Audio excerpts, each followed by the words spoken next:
நம்ம வீட்ல இல்லைன்னா நம்மள தேடுற ஒரு அன்பு இருக்கு பார்த்தீங்களா?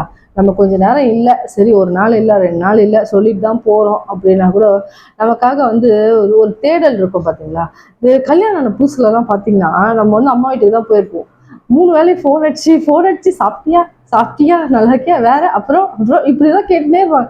இது வந்து என்னோட எக்ஸ்பீரியன்ஸ தான் சொல்றேன் நானு. இந்த மாதிரி அடிக்கடி கேட்பாங்க. இப்பலாம் நம்ம அம்மா வீட்டுக்கு போனா, ஒரு நாள் ஒரு ஃபோன் வர்றது பெரிய விஷயம் ஆயிடும். ஏன்னா, போய் தானே இருக்கிறாங்க அப்படின்ற மாரி ஆயிடும். பட் ஆனா அந்த டைம்ல வந்து அது சாப்பிட்டியா? சாப்பிட்டியா? பேசுறதுக்கு ஒண்ணுமே இருக்காது. ஆனாலும் அந்த 3 வேளையும் சாப்பிட்டியா? சாப்பிட்டியான்னு கேட்பாங்க. அந்த அன்பெல்லாம் வந்து திருப்பி வான்னா வாழ்க்கையில திருப்பி வரணும். பட் ஆனா அந்த தேடல் நம்ம வீட்ல இல்லன்னா நம்மள தேடுறாங்க பார்த்தீங்களா? நான் கொஞ்ச நேரம் ஆயிட்டா கூட எங்கடா இவள காணோம் அப்படின்னு சொல்லி ஒரு தேடல் வருது பாத்தியா? அந்த அன்பு வந்து கிடைக்கிறது பெரிய விஷயங்க. அந்த மாதிரி எல்லாருமே தேடணும்னு நினைப்பேன். பட் எங்க வீட்லலாம் அப்படிதான் தேடுவாங்க.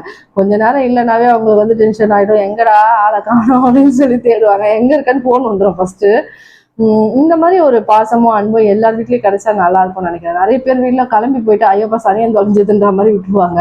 அந்த மாதிரி விடாம, கொஞ்சமாவது பாசம் இருந்தா நல்லா இருக்குமோன்னு தோணும். நெறைய பேருக்கு அது கிடைக்கவே இல்ல. அது ரொம்ப வருத்தமா இருக்கும்னு நெனச்சா நான் எனக்கு. தயவு செஞ்சு எல்லாரும் இதெல்லாம் புரிஞ்சுகிட்டு, கொஞ்சம் ஹஸ்பண்ட் ஒய்ஃப்குள்ள ஒரு அந்த பாண்டிங் இருந்தா நல்லா இருக்கும்னு நெனைக்கிறேன்.